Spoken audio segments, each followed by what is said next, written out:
Over 200 years ago, there was a revolution, an American Revolution, an event that literally changed the course of history. It was led by a group of unsatisfied people. People who were tired of being told what they could do and when they could do it. People were fed up with their lack of choices and their lack of personal freedoms. People fed up with their lives being controlled by others. Fed up with being oppressed, fed up with being manipulated. They finally said, enough, I've had it, and I'm not going to live like this anymore.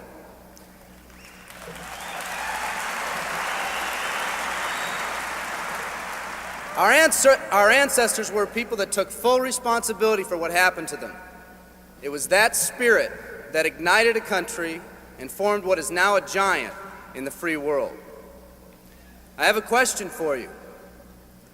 Where's that spirit today? It's time for another revolution. Let me explain one of the laws of the universe. It's called the law of use, and it says simply this: whatever you don't use, you lose.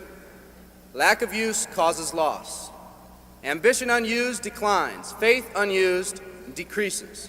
If you don't use your skills, you lose your skills. If you don't use your freedom, you lose your freedom. Freedom does not come automatically. It's not attained and then handed down to us as an inheritance. It must be achieved each day. At the turn of the century, in the year 1900, less than 10% of us worked for other people or the government. Over 90% of us were self-employed. We were an independent people. In 1980, only 80 years later, over 90% of us worked for the other people or the government. Less than 10% of us were self-employed. We changed from an independent people to a dependent people.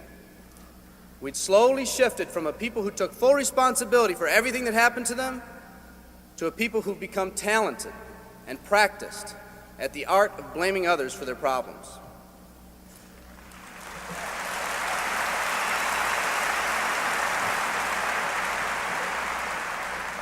Our giant has fallen asleep.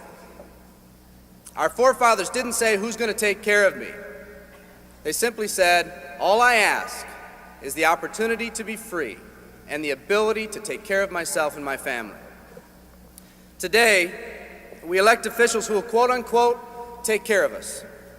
We cry out against anyone who dares to ask us to provide more value in the workplace. We do everything we can to spread around the suffering in our society, and yet no one is willing to step up and be part of the solution.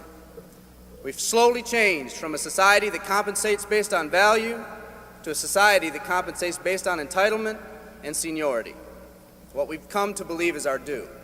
We act as if someone actually owes us a living. Part of this change is due to the dramatic rise of conformity in our society. We're all taught to conform. Incredible pressures are put on us every day to do things, quote unquote, the right way. And yet no one asks the question, is this really the right way? A man once said, I'm just a collection of mirrors reflecting what everyone expects of me. We live our lives to please those around us, and the scary thing is, the people around us are doing exactly the same thing. Psychologist Rollo May calls us outer-directed people. We don't act, we only react. We seek not to be outstanding, but to fit in. We're able to respond, but not to choose. Perhaps that's why a wise man once said, the mass of men lead lives of quiet desperation. In order to change, we need to become inner-directed people. People with our own purpose. People who are not easily swayed by the opinions of others. And that's difficult because from a very early age, we look to the opinions of others to orient ourselves and to validate our decisions and our actions. Nietzsche said, we need more strong people in this world because the weak, by their sheer mass, are forcing weak ideals and weak values on us all.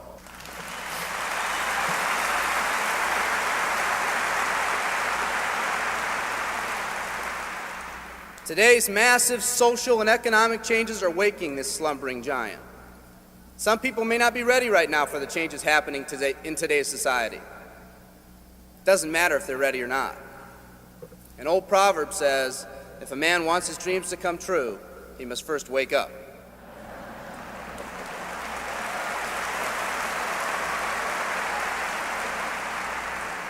I, for one, am glad for the radical changes in our society because I believe that within that crisis, we will find that independent spirit that once pioneered this country. Some of us are finally ready to change. The displacement of our workforce has caused many of us to start searching for something better. Moving products and moving services is our business and our goal, but what we are becoming in the pursuit of that goal is a larger and much more important issue. The rekindling of our independent spirit has more lasting value.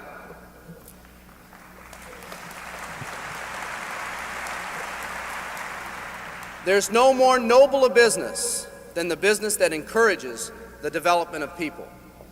Every living organism has one and only one central need in life: to fulfill its own potentialities. The acorn becomes an oak, the puppy becomes a dog, and that's all that's required of the oak and the dog. But the human being's task in fulfilling his or her nature is much more difficult. The reason is, unlike any other living creature on this planet, you've been given the dignity of choice. You'll not grow like a tree. You'll grow only as you plan and choose to grow. When a person chooses to live, two things happen. First, assuming responsibility for themselves takes on a whole new meaning. They accept responsibility not as something they've been saddled with, but as something they themselves have chosen. The second thing that happens is that discipline from the outside is replaced by self-discipline. They accept discipline not because it's commanded, because they themselves have chosen what they want to do with their lives. Just like when the disenfranchised men and women over 200 years ago got fed up and said, "I'm not going to live like this one more day," there's another revolution coming. It's coming not just from Americans, but from people all over the world.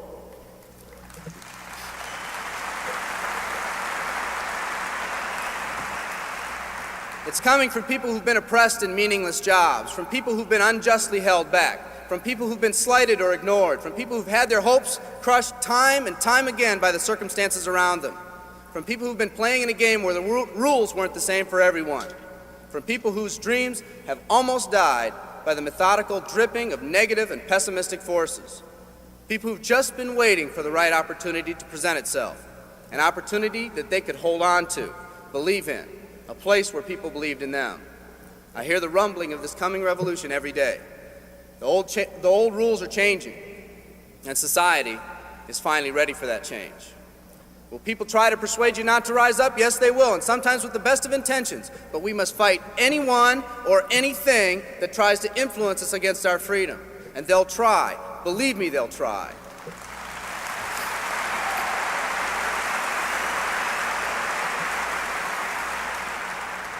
They'll try to suggest you off course, to nudge you off course, to distract you off course. There's another revolution coming, and it's going to be led by a group of unique and courageous people like you.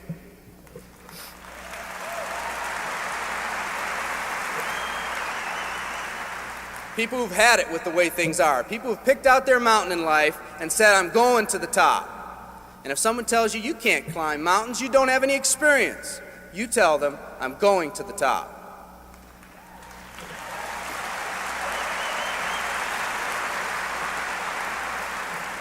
And if your neighbor tells you, "Come on, choose another mountain, that one's too rocky," what are you going to tell them? And if someone tells you, "Let's go over here where it's not so steep," what are you going to tell them? And if someone says network marketing, what are you going to tell them? And if your friend tells you, "Come on, let's climb this one, that one's too slippery," what are you going to tell them?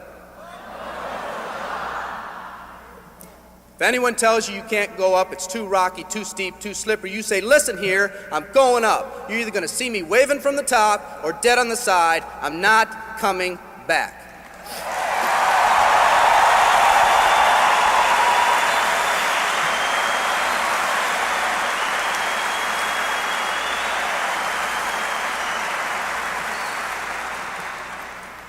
There's something about the do-or-die attitude. It's almost like when someone has a do-or-die attitude, time, fate, and circumstances seem to get together, have a hasty conference, and say, they say they're going to do it or die.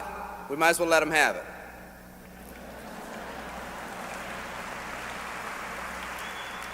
The people in this arena are special. You're special because you've already rekindled that independent spirit.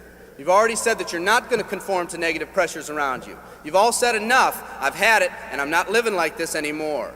You are the people who want to set big goals and aspirations for yourselves and your families. People who want to live in a country where families are brought together again instead of being torn apart.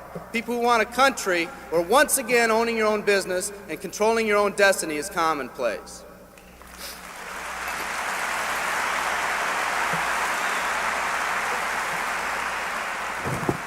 People who want a country where every man, woman, and child is treated with equal respect and dignity.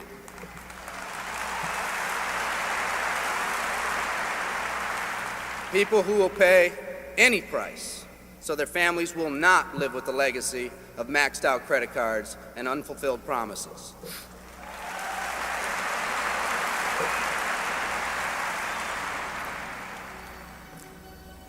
Today, we stand at the genesis of a new revolution, and people like you are going to lead it. Theodore Roosevelt said these words decades ago, and I think they're particularly appropriate today. He said, "We see across the dangers of the great future, and we rejoice as a giant refreshed. The great victories are yet to be won, the greatest deeds yet to be done.